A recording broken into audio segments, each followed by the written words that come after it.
नमस्कार। श्याम ठाकुर के astro thoughts YouTube channel में आपका स्वागत है। इस वीडियो में हम देखेंगे कन्या लग्न वर्गो लग्न वालों एसेंडेंट के लिए 2024 का साल कैसा रहेगा। देखिए, पूरे साल ही 2023 अप्रैल से 2024 अप्रैल 30 2024 तक बृहस्पति आपके 8वें स्थान में है, तो फाइनेंशियल प्रॉब्लम आपकी बनी हुई रहेगी। कैश फ्लो में दिक्कत आएगी। 30 अप्रैल तक ये सिचुएशन आपकी रहेगी, लेकिन 8वें से, क्योंकि ये आपको 9वीं दृष्टि से चौथे घर को देख रहे हैं, तो इनहेरिटेंस की प्रॉपर्टी जो भी आपको मिलनी है वो इस समय मिलने के गुरु कृपा बना के रखते हैं, मिलने के चांसेस काफ़ी हाई हो जाते हैं। तो ये एक पॉसिबल टाइम है। इनहेरिटेंस के अलावा जो आपकी ज़मीन जायदाद से रिलेटेड कोई काम करना हो, ऑल्दो आप फाइनेंशियल स्ट्रेस में तो हैं, कैश फ्लो की कमी है, पैसे का आना कम है, खर्चा ज़्यादा है, क्योंकि 5वीं से आपके 12वें हाउस खर्च का स्थान भी एक्टिव है। तो फिर भी अगर ज़मीन जायदाद लोन लेकर के भी आपको लेना है, तो ये टाइम अनुकूल है। इस कार्य को आप 30 अप्रैल तक परिपूर्ण कर लीजिए। स्लो फाइनेंस है। 30 अप्रैल के बाद से बृहस्पति जब नवम स्थान में, यानी भाग्योदय स्थान भी बोलते हैं, पिता स्थान भी बोलते हैं, धर्म स्थान भी बोलते हैं नवम स्थान को, तो 30 अप्रैल से रादर 1 मई 2024 से 2025 अप्रैल तक, मई तक, जब तक बृहस्पति आपके नवम स्थान में रहेंगे 1 मई से, तो ये भाग्य का उदय कराते हैं। यहाँ से पंचम दृष्टि से लग्न को देखते हैं। लग्न को स्टेबिलिटी मतलब एक स्थिरता देते हैं, एक सपोर्ट देते हैं, एक बहुत बड़ा पिलर होते हैं बृहस्पति। नेचुरल बेनिफिक बोलते हैं, सेवियर बोलते हैं। ये हमें ब्लेस करते हैं, इनकी कृपा बनी रहे तो फाइनेंस का भी रोल रहता है बहुत अच्छा। लाइफ में आपकी दाल रोटी ये एश्योर कर देते हैं कि आपकी बेसिक उन्नति बनी रहेगी। 1 मई से अगर जो लोग लॉन्ग रिलीजियस ट्रैवल करना चाहते हैं तो रिलीजियस ट्रैवल भी कर सकते हैं, दूर यात्रा की भी संभावना बन जाती है। जिन लोगों को बच्चा नहीं हुआ है और बच्चे की प्लानिंग में है, तो उनके लिए नवम स्थान का बृहस्पति बहुत शुभ रहेगा, बहुत लाभदायी रहेगा। 9वीं दृष्टि से पंचम स्थान को एक्टिवेट कर रहे हैं, जो कि बच्चे के सुख का घर होता है। जो लोग आईवीएफ करवा रहे हैं उनके लिए भी ये बेस्ट टाइम रहेगा। 2024 1 मई से लेकर के 2025 अप्रैल तक। शेयर मार्केट के लिए वैसे मैं मना कर रहा हूँ, नो पोजीशन अच्छा नहीं है। ऑल्दो आपके बृहस्पति की 9वीं दृष्टि 1 मई से 9वीं दृष्टि पंचम स्थान पे पड़ रही है, बट जो पंचम स्थान के स्वामी हैं शनि, वो छठे स्थान पे हैं। छठा स्थान वैसे शनि के लिए शुभ माना जाता है, अच्छा है, बट फिर भी पैसे का रिस्क लेना मैं मना कर रहा हूँ। शनि छठे का नो डाउट बहुत अच्छा माना जाता है, सक्सेस इन कंपटीशन दिलाएगा। जो लोग स्टूडेंट हैं, स्टूडेंट के लिए ये बहुत अच्छी पोजीशन आएगी 1 मई से।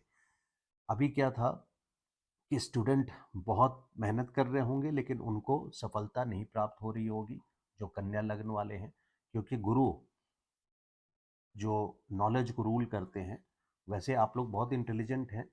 गुरु जो नॉलेज को रूल करते हैं वो आपके अष्टम स्थान पे हैं 30 अप्रैल तक, और 1 मई से 9वीं दृष्टि स्टूडेंट्स के ऊपर भी ब्लेस करेगी, यानी कृपा, गुरु कृपा बने रहेंगे। और जो लोग प्यार मोहब्बत में हैं उनके लिए भी 9वीं दृष्टि पंचम स्थान पे लव अफेयर का होता है। लव अफेयर से इसमें और भी डिस्क्रिप्शन है पंचम स्थान का। लव मतलब सिर्फ लड़का लड़की नहीं होता है, भक्ति भाव को भी 5th हाउस, जो प्योर लव होता है फॉर ऊपर वाले के लिए, भक्ति भाव भी देखा जाता है उसके लिए भी। और वैसे भी ये धार्मिक स्थान पर है बृहस्पति, तो धर्म के प्रति आपका झुकाव बढ़ाएंगे। देखिए, दशम स्थान से दशम स्थान राहु हैं आपके। दशम से दशम 52 भाव में राहु अपना हक छीन करके भी दिलाते हैं, तो सक्सेस, भौतिक सुख देते हैं। तो वर्क प्लेस पे सक्सेस एश्योर्ड है, लेकिन ये स्टेटमेंट, ये वाक्य आपको ज़्यादा सच लगेगा और पावरफुल तब होगा जब 1 मई से बृहस्पति आपके नवम स्थान पे आ जाएंगे। साल के शुरुआत में और पिछले साल भी बृहस्पति आपके छठे स्थान पे है, और 31 बृहस्पति आपके 8वें स्थान पे है, छठे नहीं 8वें स्थान पे है। और बहुत इंपॉर्टेंट एक पॉइंट हम लोग मिस कर रहे हैं, वो है केतु का लग्न में आना। देखिए 18 साल में एक बार, जैसे 9 साल में आते हैं केतु 18 साल में ये लोग पूरा एक चक्र काटते हैं, तो लगभग 18 साल में ही पूरे आते हैं। राहु केतु इधर उधर 9 साल में आते हैं ऑपोजिशन, जैसे केतु यहाँ आगे राहु। अगर 18 साल में एक बार लग्न में आते हैं, तो जब भी लग्न में आते हैं केतु, तो वो पीड़ादायी समय कोई ना कोई ऐसी पीड़ा दे के जाते हैं जो जो आप चाहते हैं, या जो जहाँ से आपकी नस वहाँ दबती है जहाँ आपको पीड़ा मिलनी है, मिलती है। तो इस टाइम ये गए हैं 31 अक्टूबर 2023 से लेकर के 2025 मई तक, 18 महीने का ये फेज है। तो आप सतर्क रहें, ये मिस्टीरियसली काम करते हैं, बहुत गुप्त तरीके से। तो कोई ना कोई आप ऐसे कोई अनजान व्यक्ति से ज़्यादा जान पहचान करके कष्ट पा सकते हैं, या अनजान लोगों को अगर घर में आप बुलाते हैं तो उनसे कष्ट पा सकते हैं, या कोई भी ऐसा थर्ड सोर्स हो सकता है जो केतु। और ये सोचने वाली बात है कि कई बार ऐसा होता है कि साल भर आप बिल्कुल नॉर्मल चल रहे हैं, और बिल्कुल आखिरी में केतु आकर के ऐसी तकलीफ दे करके जाएंगे जो ये पीरियड याद रहता है। इसलिए बृहस्पति का मई में धर्म स्थान पे आना, नवम स्थान पे आना, मई से लग्न पर भी दृष्टि बनी रहेगी एक साल। इसमें कोई शक नहीं है कि बृहस्पति आपके लाइफ में स्टेबिलिटी, स्थिरता भी लाएगा और कृपा। लेकिन केतु भी अपना काम करेगा, कोई प्लैनेट दूसरे को रूल आउट नहीं करते, हर ग्रह अपना अपना कार्य जरूर करते हैं, इस बात को ध्यान रखिएगा। केतु अध्यात्म की ओर भी ले जाता है, सीकिंग फॉर अननोन नॉलेज ना, इस तरह के ओकल्ट साइंस के लिए देखा जाता है। सिद्धि तंत्र के विद्या के लिए केतु को देखा जाता है, 8वें घर को देखा जाता है। जिन लोगों का बच्चे नहीं हुए हैं उनके लिए मैंने बताया कि उनके लिए आईवीएफ का टाइम 1 मई से 2024 से 2025 अप्रैल तक है। और फाइनेंस आपका स्लो रहेगा 30 अप्रैल तक। भाग का साथ आपका शुरू होगा 1 मई से 2024 से 2025 तक। वेट गेन की संभावना है, वजन आपका बढ़ेगा, क्योंकि लग्न पे 1 मई के बाद से, 1 मई के बाद से एक साल के पीरियड के लिए जब तक बृहस्पति की नज़र लग्न पे रहेगी तो वेट गेन हो सकता है। और आपके पापा के लिए भी, आपके पिता के लिए, पिता स्थान है ये 9th हाउस, पिता के लिए भी बृहस्पति का, पिता के लिए लग्न में आए हैं बृहस्पति, तो पिता के लिए ये एक ब्लेस्ड फेज होगा, बहुत शुभ टाइम रहेगा। अगर वो बिजनेस करते हैं या जॉब करते हैं तो उनके लिए भी प्रमोशन और एक्सपेंशन की संभावना पूरी बन जाती है। उनके हेल्थ भी ठीक रखेंगे यहाँ पे।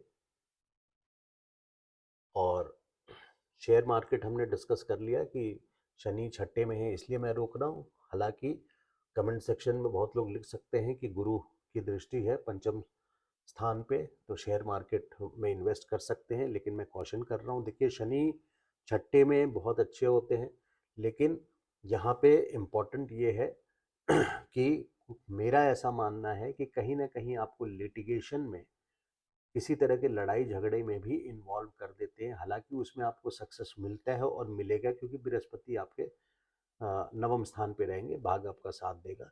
लेकिन कहीं ना कहीं उसका रोल, क्योंकि ये लिटिगेशन का घर है, लिटिगेशन में यानी लड़ाई झगड़ा या कोर्ट कचहरी के मामले में भी डाल सकते हैं। उसका मैं फेज बताऊंगा कब आपको सावधान रहना है, जब खास करके मंगल आएंगे, और जब भी आपके लग्नेश, हम लोग अभी ऑलमोस्ट मंथ वाइज या बुध के मूवमेंट आपके देखते हैं, उसके हिसाब से चलेंगे, तब डिटेल में जाएंगे। प्रॉपर्टी का टाइम मैंने इंडिकेट किया कि प्रॉपर्टी का टाइम जो 30 अप्रैल तक प्रॉपर्टी से रिलेटेड रेनोवेशन हो, इंटीरियर डिजाइनिंग हो, तो इस टाइम पे करवा लें तो आपके लिए अच्छा रहेगा। सक्सेस इन कॉम्पिटिशन हमने डिस्क्राइब कर दिया, और केतु लग्न में है, ये भी हमने पॉइंट अच्छे से नोट कर लिया कि कोई अनजान व्यक्ति से या अनजान सिचुएशन से आपको ऐसी पीड़ा मिल सकती है जिसका आपको पहले से पता ना हो, कोई इंडिकेशन ना हो। पहले से कहते हैं ना, तकलीफ बता के नहीं आती, तो वो ये केतु है। केतु, मैं कोई निंदा नहीं कर रहा केतु का, केतु का अपना पर्पस होता है। केतु, अगर आपको पीड़ा ना हो तो आप ऊपर वाले को याद कैसे करेंगे? तो केतु का पर्पस है आपका स्पिरिचुअल डेवलपमेंट। भौतिक सुख के लिए हम लोग हमेशा ज्योतिष को देखते हैं कि क्या फलित होगा, दुनिया संसार में क्या मिलेगा। हमने कभी स्पिरिचुअल डेवलपमेंट के लिए कुंडली को लोग नहीं देखते या कमर्शियल वीडियोस में देखना पसंद नहीं करते। हाँ, जब एक एज हो जाती है तब कुछ लोग पूछते हैं, जिनके केतु लग्न में जो है ऐसे लोग पूछते हैं, जब केतु लग्न में आता है तब पूछते हैं कि स्पिरिचुअल डेवलपमेंट कब होगा, या जिनके जन्म कुंडली में लग्न में केतु हो या अष्टम स्थान एक्टिवेटेड हो तब। खैर, तो साल के शुरुआत में यानी 28 दिसंबर से ही आपके लग्नेश बुध आपके तीसरे भाव में, पराक्रम के भाव में है 7 जनवरी तक, और वहाँ पे शुक्र भी साथ में है। देखिए, शुक्र हम क्यों देख रहे हैं? क्योंकि आपके भाग्योदय स्थान का आपके लिए लकी ग्रह है, इसलिए देख रहे हैं। वैसे आपके बुध केंद्र के लॉर्ड हैं और बृहस्पति केंद्र के लॉर्ड हैं, और गुरु बृहस्पति जो हैं आपके केंद्र के स्वामी इस साल 2025 में 24 में 1 मई से त्रिकोण में आ जाएंगे केंद्र के स्वामी होके। तो यहाँ पे मंथली या बाइफरकेटेड जो हमने हिस्सों में बांटा है उसमें शुक्र को भी कंसिडर कहीं कहीं करके चल रहे हैं, ताकि ये देख सकें कि ओवरऑल किस्मत का साथ आपका उस समय कैसा जाएगा। तो 28 दिसंबर से 7 जनवरी पराक्रम के भाव में बुध नवम स्थान को देखेंगे, भाग्योदय स्थान को, और पराक्रम करवाएंगे। तो ये आपके लिए शुक्र के साथ है वहाँ पे, तो ये अच्छा फेज जाएगा। 7 जनवरी से 1 फरवरी, 7 जनवरी से 1 फरवरी तक बुध आपके चौथे घर में रहेंगे, वहाँ से दशम स्थान को सीधा देखेंगे, और 18 जनवरी से शुक्र भी चौथे घर में आ जाएंगे। यानी 18 जनवरी से 1 फरवरी तक शुक्र भी चौथे घर में रहेंगे। शुक्र का चौथे घर में रहना ये बात दर्शाता है कि आपके घर में कोई ना कोई celebration, with in the house, with in your home, कोई ना कोई सेलिब्रेशन या किसी तरह का फंक्शन या इंजॉयमेंट, गुड फूड, फैशनेबल चीज़ों का अडॉप्ट करना या आना, कुछ ना कुछ सेलिब्रेशन, इस तरह की एक्टिविटी कराएंगे। इसके से ज़्यादा डिटेल हम मंथली वीडियो में जाएंगे। फिर धनु से 1 फरवरी को मकर में आ जाएंगे 20 फरवरी तक। तो मकर में आते ही आपके केंद्र के लॉर्ड त्रिकोण में आ जाएंगे मकर में। कुंभ में मकर में आते ही 1 फरवरी से 20 फरवरी तक, और 12 से 20 तक शुक्र भी आपके पंचम भाव में रहेंगे। बुध और शुक्र दोनों, यानी 9th हाउस के लॉर्ड और आपके लग्नेश, तो लग्नेश आपके त्रिकोण में आ गए। ये आपके लिए बहुत लकी टाइम साबित होगा 1 फरवरी से 20 फरवरी तक। अब 20 फरवरी से 7 मार्च ये टाइम है जब आपको केयरफुल रहना चाहिए किसी भी लड़ाई झगड़ा से, क्योंकि शनि वहाँ पर हैं, और छठा भाव है ये। तो छठा भाव जैसे मैंने बताया, शनि छठे भाव में अच्छा फल देते हैं, लेकिन कहीं ना कहीं लिटिगेशन में भी, तजुर्बे से बता रहा हूँ, इन्वॉल्व कर देते हैं। 7 मार्च से 26 मार्च तक आपके सप्तम भाव में रहेंगे बुध। लेकिन यहाँ पे जो केयरफुल डेट रहने का है, मैंने एक लिखा है, मंगल और शनि की युति है। मंगल और शनि की 11 अप्रैल को युति है। तो देखिए, 7 मार्च से 26 मार्च, तो 15 मार्च से ही 23 अप्रैल तक, यानी 15 मार्च से 23 अप्रैल तक मंगल आपके छठे भाव में। हालांकि बुध आपके लग्नेश 7वें भाव में है, तो आपकी पब्लिक इमेज को सुधारेंगे, लेकिन कहीं ना कहीं कोई गलती आपसे हो सकती है आपके बिजनेस पार्टनर के साथ, आपके स्पाउस के साथ। और इस वक्त पे देखिए, स्पाउस भी, क्योंकि स्पाउस का बिहेवियर अगर देखें, जब राहु का गोचर है, तो एक बहुत कोडेड लैंग्वेज में आपको बता रहा हूँ, क्योंकि ये पब्लिक वीडियो है। One should be careful of one spouse. जब भी अपने पति या पत्नी से सतर्क रहें। 31 अक्टूबर पिछले साल से लेके 2025 मई तक, जब तक राहु का गोचर आपके 7th हाउस से गुजर रहा है, तो आपको अपने स्पाउस से भी केयरफुल रहना है, बिजनेस पार्टनर से केयरफुल रहना है, और पब्लिक डीलिंग में, क्योंकि ये आपकी पूरी दुनिया है, ये आप हैं, ये आपकी पूरी दुनिया है। 7th हाउस आपकी पब्लिक इमेज है, तो उससे केयरफुल रहना है। और इसी टाइम पे 15 मार्च से 15 मार्च से 23 अप्रैल तक मंगल का छठे भाव में होना शनि के साथ सैटर्न एंड मार्स। देखिए यहाँ पे ये बीमारी का भी रोग स्थान है, रोग स्थान है। रोग स्थान में भी सैटर्न मार्स का डिस्प्यूटेबल सिचुएशन होता है। शनि और मंगल का आपस में फिजिकल एक्सीडेंट्स भी करा सकते हैं। तो शनि मंगल जब भी साथ होते हैं तो फिजिकल एक्सीडेंट के चांसेस बढ़ जाते हैं। और आपके लिए खास करके लागू होता है क्योंकि ये छठे भाव में हो रहा है, इसलिए नहीं कि शनि छठे भाव में, बट शनि मंगल की युति छठे भाव में हो रही है 15 मार्च से 23 अप्रैल। तो 7 मार्च से आपके वैसे बुध लगने सप्तम भाव में है, लेकिन चूंकि राहु के साथ है, माया फैलाने में बुध राहु के पूरे साथ देते हैं, क्योंकि बुध रूल करते हैं एवरीथिंग विच इज मूविंग, सब कुछ जो चलित है, मैथमेटिक्स है, स्पीच है, ट्रांसपोर्ट है, टेलीकम्युनिकेशन, इस तरह की चीजें। तो राहु की माया फैलाने में, आपकी पब्लिक इमेज में आपकी मदद करेंगे, लेकिन नेगेटिविटी से बचिएगा, क्योंकि मंगल और शनि कहीं ना कहीं लड़ाई झगड़े की ओर भी ले जा सकता है। तो 7 मार्च से 26 मार्च आपको सतर्क रहना है। और 26 मार्च से 7 मार्च से 26 मार्च तक, 26 मार्च से सतर्क रहना है, मतलब अच्छा है, लेकिन आपको लड़ाई झगड़े से सतर्क रहना है, अदरवाइज ये अच्छा फेज है। फिर 26 मार्च से 9 अप्रैल तक आपके मेष में आ जाएंगे, जो कि अष्टम स्थान है। तो शनि मंगल पहले से छठे में है, अष्टम स्थान में लग्नेश का आना 26 मार्च से 9 अप्रैल तक। उस वक्त बृहस्पति भी आपके 8वें भाव में ही है। लग्नेश का चार चार ग्रह आपके 6 और 8 में है। शनि की पोजीशन फिर अच्छी, मैं बता रहा हूँ छठी में अच्छी है, मैं इस बात को मानता हूँ। और लेकिन सिर्फ इनका रोल यहाँ पे लिटिगेशन में, कोई लड़ाई झगड़े में इन्वॉल्वमेंट करा सकता है। और चूंकि ये मंगल के साथ इस वक्त रहेंगे 15 मार्च से 15 अप्रैल तक, और उस समय लग्नेश आपके 8वें भाव में आ रहे हैं बृहस्पति के साथ, तो रोग स्थान क्रोनिक डिजीज भी रूल करता है, तो जुपिटर इस चीज को बढ़ावा दे सकता है।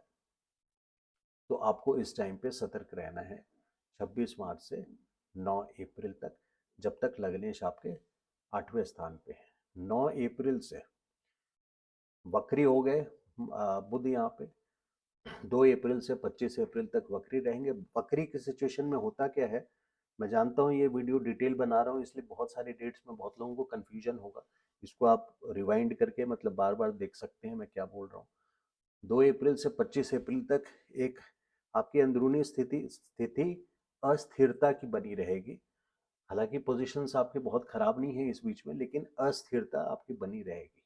9 अप्रैल से लेकर के 10 मई तक आपके मीन में, मतलब 7वें भाव में, 7th हाउस में हैं। तो यहाँ पे फिर आपकी पोजीशन वही हो जाती है कि आप कोई रॉन्ग एक्ट भी कर सकते हैं, मायावी। लेकिन पब्लिक इमेज रॉन्ग एक्ट इसलिए क्योंकि राहु के साथ है, अगर आप उससे बचें ये टाइम आपके लिए, क्योंकि दशम स्थान से दशम है, आपके लिए ये समय बहुत लाभदायी रहेगा, आपके करियर के लिए, आपके प्रोफेशनल सक्सेस के लिए। सिर्फ हर चीज में सिर्फ अच्छा अच्छा हो तो उसकी नेगेटिव साइड को भी देखना जरूरी होता है। इसलिए मैंने बताया कि 7th हाउस में बुध होने के बावजूद, चूंकि राहु के साथ है और इस वक्त मंगल भी शनि के साथ है और वक्री रहेंगे बुध, इसलिए उस समय बच के रहना भी जरूरी है। हालांकि ये मिक्स रिजल्ट्स वाला फेज है, कोई बहुत अच्छा फेज या बहुत बुरा फेज नहीं है। लेकिन हाँ, 15 मार्च से 15 अप्रैल तक, 15 मार्च से 23 अप्रैल तक, सॉरी 15 मार्च से 23 अप्रैल तक आपको, जब तक मंगल शनि के साथ हैं तब तक आपको केयरफुल रहना चाहिए छठे भाव में।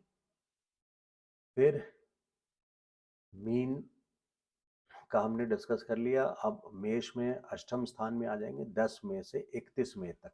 तो मई का महीना फिर आपको केयरफुल रहना है, क्योंकि यहाँ पे मेष में दोबारा आ रहे हैं। जैसे मेष में पहले भी गए थे, और इसके बाद 10 मई से 31 में भी आपके अष्टम स्थान में गुरु के साथ हैं। तो 10 में नहीं, उस समय गुरु तो आपके नवम स्थान पे चले जाएंगे, लेकिन अष्टम स्थान पे बुध का होना, अष्टम स्थान पे बुध का होना अपने आप में एक इंसल्ट का टाइम दे सकता है, आपके रोगों को बढ़ा सकता है। और इस वक्त भी 30 अप्रैल तक बृहस्पति का अष्टम स्थान में होना, जुपिटर बृहस्पति से जो भी बीमारियां रूल होती है, लिवर है, जॉन्डिस है, इस तरह की बीमारियों से आपको सतर्क रहना है, और अगर ज़रूरत पड़े तो हेल्थ चेकअप टाइम पे कराइए 30 अप्रैल तक। मैं हमेशा बोलता हूँ हेल्थ इंश्योरेंस का टॉपअप लेके रखिए, जबकि अगर बृहस्पति खास करके 6, 8, 12 में जाते हैं तो आपको, या कोई पाप ग्रह का गोचर अगर 8, 12 में होता है खास करके, तो आपको संभल के रहना चाहिए। शनि का को छठी में अच्छा माना गया है, इसलिए यहाँ पे उसको एक्सेप्शन आप रखिए, क्योंकि कंपटीशन में जो स्टूडेंट्स हैं उनको कंपटीशन में सक्सेस मिलना लगभग तय है 1 मई 2024 से लेके 2025 मई तक, क्योंकि शनि भी वहाँ पर हैं और बृहस्पति नवम स्थान से पंचम को देख रहे हैं। उसके बाद आपके वृषभ राशि में, यानी 31 मई से और 31 मई से 14 जून तक, 31 मई से 14 जून तक जब बुध आपके लग्नेश नवम स्थान पे आएंगे, तो यहाँ पे बृहस्पति के साथ रहेंगे, त्रिकोण में रहेंगे, केंद्र के स्वामी भी हैं आपके, लग्नेश भी हैं, त्रिकोण हाउस में रहेंगे, वो भी बृहस्पति के साथ रहेंगे। तो this will be a wonderful phase, बहुत अच्छा फेज रहेगा आपके लिए, किस्मत का साथ होगा। हो सकता है आप शॉर्ट, मतलब एक जर्नी पर भी, शॉर्ट हो या लॉन्ग, लॉन्ग जर्नी पर भी निकल सकते हैं आप इस टाइम समय पे। तीर्थ करने भी किसी रिलीजियस प्लेस पे जा सकते हैं।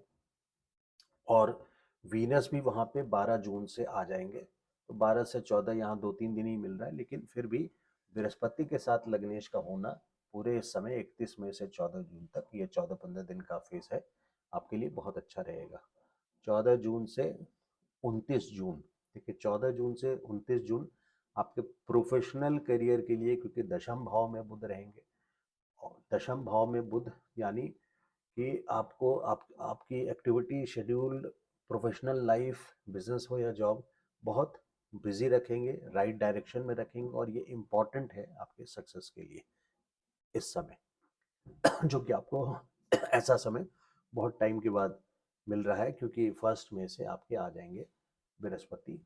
लगभग पूरा 1 साल ही आपका फाइनेंशियली स्लो चला है, जो कि यहाँ से आगे 3 सालों तक बृहस्पति का रोल बहुत अच्छा रहेगा। 2024 मई से लेकर के 2025, 25 से 26 और 26 से 27 मई तक बृहस्पति आपको इतना सपोर्ट करेंगे। जो लॉसेस आपके लास्ट ईयर हुए हैं या जो कमियां हुई हैं, वो देखिए आपके सुख भाव के भी स्वामी हैं, जाया स्थान, बिजनेस पार्टनरशिप, पब्लिक इमेज, इन सब के भी स्वामी हैं, जो इस वक्त मारक स्थान पर हैं। तो मृत्यु तुल्य कष्ट कहीं ना कहीं आपको मिला होगा। फिर 14 जून से 29 जून मिथुन में है, यानी 10th हाउस हमने डिस्कस कर लिया, बहुत अच्छा है। 29 जून से 19 जुलाई, 29 जून से 19 जुलाई भी बुध आपके 11वें भाव में है, और शुक्र आपके 10वें में रहेंगे 7 जुलाई तक। तो अभी कंफ्यूज ना हो, ओवरऑल ही आपका जब भी कर्क में रहेंगे 29 जून से जुलाई 19 तक, ये टाइम आपके लिए बहुत अच्छा रहेगा, लाभ होगा, कैश फ्लो बनने के पूरे चांसेस हैं इस टाइम पे। फ्रेंड सर्कल से, क्योंकि फ्रेंड्स का भी घर है, इंटरेक्शन काफ़ी होगा आपका इस टाइम पे। 19 जुलाई से 22 अगस्त तक ये आपके लिए नेगेटिव टाइम है। देखिए इस समय बुध वक्री भी हो जा रहे हैं 5 अगस्त से 29 अगस्त तक, तो 5 अगस्त 19 जुलाई के बाद आता है, तो 19 जुलाई से 22 अगस्त तक बीच में बुध वक्री भी है और आपके 12वें स्थान पर भी है। तो ये, और शुक्र भी आपके 31 जुलाई से 12वें स्थान पे है। तो ओवरऑल ही मैं बोलूँगा आपको केयरफुल रहना चाहिए 19 जुलाई के बाद से। खर्चे बढ़ सकते हैं, हॉस्पिटल का विजिट अगर ओल्ड एज है तो हॉस्पिटल के विजिट्स लग सकते हैं, किसी से मिलने भी सही हॉस्पिटल जाना हो सकता है और वहाँ से रोग स्थान को भी देखेंगे, छठे भाव को, तो आपको रोग संबंधित भी परेशानियां रह सकती है। 19 जुलाई से 22 अगस्त हमने देख लिया, 12वें का आपका लग्नेश है।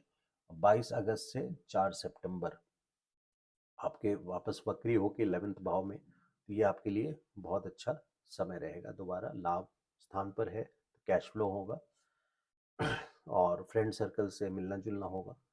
4 सितंबर से 23 सितंबर तक, 4 सितंबर से 23 सितंबर तक आपके बुध फिर से 12th हाउस में जाएंगे। जो 12th हाउस का इफेक्ट बताया है, खर्च, हॉस्पिटल विजिट्स, तो संभल के रहने वाला टाइम है 4 सितंबर से 23 सितंबर। 23 सितंबर से 10 अक्टूबर, 23 सितंबर से 10 अक्टूबर आपके लग्नेश लग्न में है। तो इसको आप त्रिकोण भी मान सकते हैं, केंद्र भी मान सकते हैं। ये बहुत अच्छी पोजीशन है, आपकी लाइफ ऐसा लगेगा जैसे आपके कंट्रोल में है। लेकिन वहाँ पे सतर्क रहने वाली बात यह है कि लग्नेश आपके केतु के साथ आ जाएंगे। तो सतर्क मतलब अनजान लोगों से संभल के रहना, वो तो हमेशा ही है, इस टाइम पे थोड़ा और। लग्नेश का लग्न में आना, वहाँ से 7th हाउस को देखेंगे, आपके पब्लिक इमेज को सुधारेंगे। आपके स्पाउस के साथ आपका रिश्ता अच्छा होगा ना। और फिर भी आपको स्पाउस के साथ संभल के रहना है, क्योंकि राहु उनके सर से मंडरा रहा है, ऐसे समझ लीजिए, उनके लग्न से मंडरा रहा है। तो लग्नेश के बाद फिर 10 अक्टूबर से 29 अक्टूबर, ये टाइम लगभग तय है कि इस समय आपकी कैश फ्लो, फाइनेंशियल इनकम आएगी ही आएगी। 10 अक्टूबर से 29 अक्टूबर, 29 अक्टूबर से 4 जनवरी तक 2025, 29 अक्टूबर से पूरा साल ही आपके लिए बुध फिर से तीसरे भाव में आ जाएंगे। लेकिन यहाँ पे बुध वक्री भी है, जिसके वजह से आपके लाइफ में थोड़ी सी अस्थिरता रहेगी। वक्री कब से कब है? 26 नवंबर से 16 दिसंबर तक तीसरे भाव में। तो यहाँ पे अस्थिरता बन सकती है। ये था। अगर आपको कोई इसमें क्वेश्चंस हो, क्योंकि बहुत डिटेल में बताया है, तो आप लोग हो सकता है मोबाइल से स्क्रीनशॉट लेना चाहें, तो मैं बोर्ड से हट जाता हूँ। इस वाले पार्ट का खास करके आप स्क्रीनशॉट ले लें डेट्स के लिए। जो रेड में लिखा है वो नेगेटिव पीरियड्स हैं, और जो ग्रीन में लिखे हैं वो पॉजिटिव पीरियड्स हैं। तो अगर कोई क्वेश्चंस हैं आपके पास, आप कन्या लग्न वाले हैं, तो आप मुझे व्हाट्सअप कर सकते हैं। मेरा नाम है Shyam Thakur, 9810844912। Thank you so much. नमस्कार।